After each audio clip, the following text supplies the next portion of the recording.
So hello guys, আজকে আমরা 2008 সালে রিলিজ হওয়া জন ফেব্রুয়ারি ডিরেক্টেড মার্ভেলের তৃতীয় মুভি আয়রন ম্যান 2 এক্সপ্লেন করতে চলেছি। তো চলো আর দেরি না করে এক্সপ্লেনেশন শুরু করা যাক।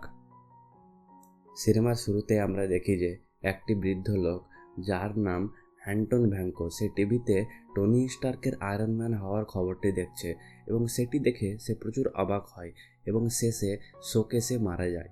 তার ছেলে আইভান ভ্যাঙ্কো তার বাবা মারা যাওয়ায় রেগে গিয়ে তার বাবা ও হাওয়ার্ড স্টার্কের তৈরি করা ব্লুপ্রিন্ট দেখে সে নিজের জন্য একটি আর্ক রিঅ্যাক্টর বানাতে শুরু করে। এরপর টনি স্টার্ক এক্সপো নামে একটি মেলায় তাই এন্ট্রি নেয় এবং সেখানে সে তার বাবার উজ্জ্বল ভবিষ্যতের পরিকল্পনাটি সবাইকে বলে। এক্সপো থেকে বেরোনোর সময় একটি অফিসার তার কাছে এসে তাকে পরের দিন আয়রন ম্যান স্যুটের ব্যাপারে কোর্টে উপস্থিত হতে বলে। পরের দিন জাজরা টনিকে তার আর্মারটিকে গভর্নমেন্টের হাতে সঁপে দিতে বলে যাতে তারা সেটাকে ব্যবহার করে মিলিটারি সিস্টেমকে উন্নত করতে পারে, কিন্তু টনি বলে যে সেই আর্মার এবং সে দুটো একই জিনিস এবং সে কখনো সে আর্মারটি গভর্নমেন্টের হাতে সঁপে দিবে না। জাজ টনি স্টার্কের আয়রন ম্যান আর্মারের খারাপ প্রভাব দেখানোর জন্য স্টেজে জাস্টিন হ্যামার নামক একজন ওয়েপন এক্সপার্টকে ডাকে। জাস্টিন একটি ভিডিওতে দেখায় যে অন্য অনেক কান্ট্রি আয়রন ম্যানের মতো অস্ত্র তৈরি করার জন্য প্রয়াস করছে। এর জবাবে টনি স্টার্ক বলে যে তার মতো আয়রন ম্যান আর্মার তৈরি করতে এখনও 10 থেকে 20 বছর সময় লাগবে, তাই এই আর্মারটি তার কাছে বেশি সুরক্ষিত আছে। এখানে টনি একটি ভিডিওতে দেখায় যে হ্যামার নিজের কোম্পানির জন্য আয়রন ম্যানের মতো অস্ত্র তৈরি করার চেষ্টা করছে, কিন্তু সে তাতে কামিয়াব হতে পারেনি। এদিকে আইভ্যান নিজের আর্ক রিঅ্যাক্টরের সঙ্গে দুটি বৈদ্যুতিক চাবুক যুক্ত করে একটি হাতিয়ার তৈরি করছে। এই চাবুকগুলো এতই শক্তিশালী যে যে কোনো লোহার মতো শক্ত বস্তুকেও এটি 2 টুকরো করে দিতে পারে। অন্যদিকে টনির শরীরের ভেতরে থাকা প্যালাডিয়ামগুলি তার দেহে বিষের মতো কাজ করতে শুরু করেছে এবং তার রক্তে প্যালাডিয়ামের মাত্রা 24% হয়ে গেছে। তাকে বাঁচানোর জন্য নিজের বুকে লাগানো তার এই আর্ক রিঅ্যাক্টরটি তাকে ধীরে ধীরে মেরে ফেলছে। টনি বেশি দিন বাঁচবে না এই ভেবেচিন্তে সে নিজের কোম্পানিটি তার পার্সোনাল সিইও পেপার পটসের নামে করে দেয়। এদিকে আইভানকে একটি ব্যক্তি একটি গোপন পার্সেল নিয়ে এসে দেয় এবং আমরা দেখতে পাই যে সে পার্সেলে তার নকল পাসপোর্ট এবং একটি রেসের টিকিট আছে। টনি হ্যাপির সঙ্গে বক্সিং করতে থাকে। এমন সময় ন্যাটালি রাসম্যান নামে একটি অ্যাসিস্ট্যান্ট তাদের কোম্পানির কাগজ নিয়ে পেপারের কাছে আসে। এরপর টনি মোনাকো শহরে সে রেস ইভেন্টটিতে যাওয়ার জন্য প্রস্তুতি নেয় এবং পেপারের সঙ্গে সে সেখানে উপস্থিত হয়।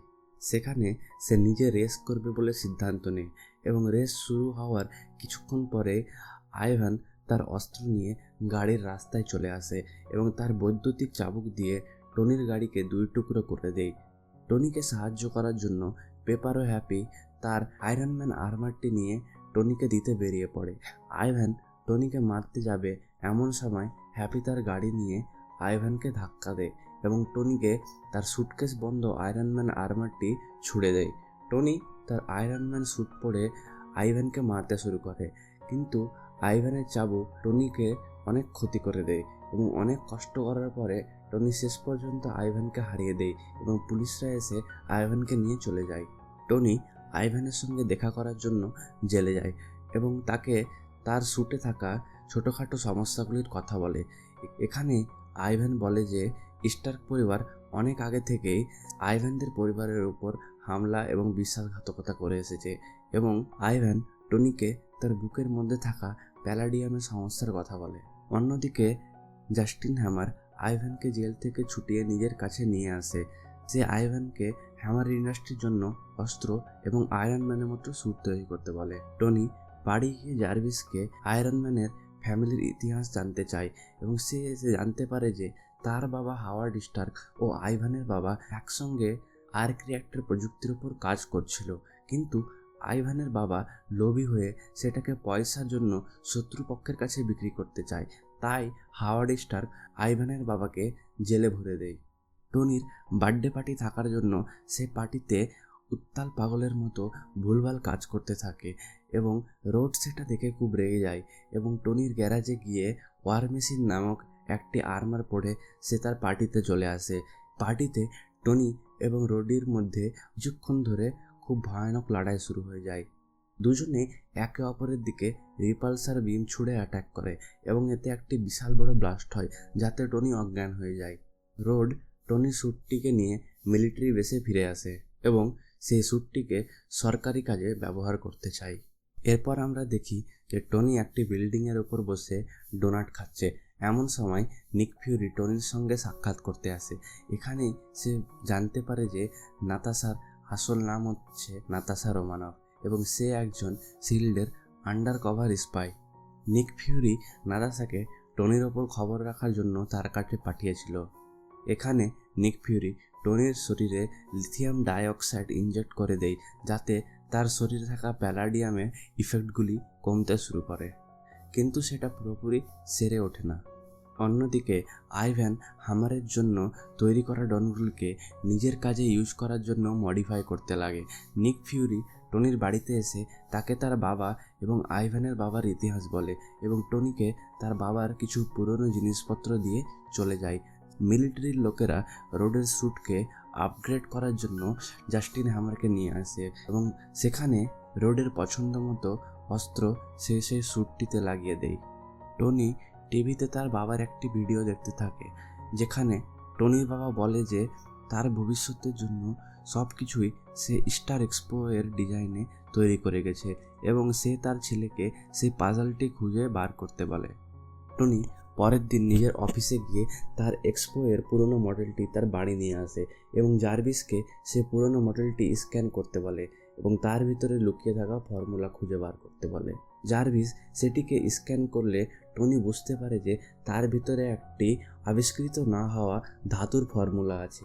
এরপর টনি সে ধাতুটিকে তৈরি করার কাজে লেগে পড়ে যায় এবং অনেক চেষ্টা করার পরে সে নতুন ধাতুযুক্ত আর্ক রিঅ্যাক্টর তৈরি করে ফেলে যাতে তার শরীরে কোনো রকম বিষাক্ত জিনিস না পৌঁছায়। অন্যদিকে আইভ্যান হ্যামার ইন্ডাস্ট্রির সমস্ত জিনিসপত্রকে কাজে লাগিয়ে নিজের জন্য অস্ত্র বানাতে শুরু করেছে। আইভ্যান টনিকে ফোন করে তার সাহায্যের জন্য ধন্যবাদ জানায়।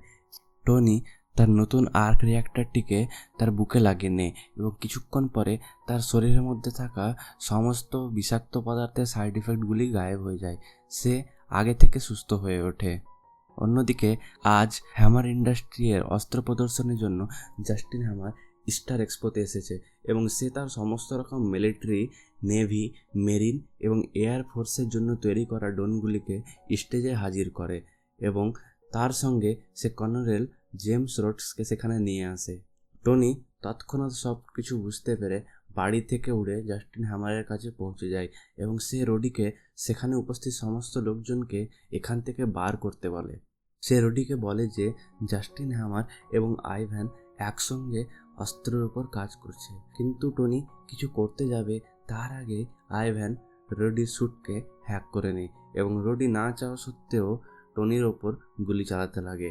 এরপর আইভ্যান স্টেজে উপস্থিত সমস্ত ড্রোনকে হ্যাক করে নেয় এবং সেগুলিকে টনিকে মারার জন্য তার পিছনে পাঠিয়ে দেয়। টনি এই সমস্ত ভাঙচুর থেকে মানুষকে দূরে রাখার জন্য সে ড্রোনগুলিকে দূরের দিকে উড়িয়ে নিয়ে যাওয়ার চেষ্টা করে।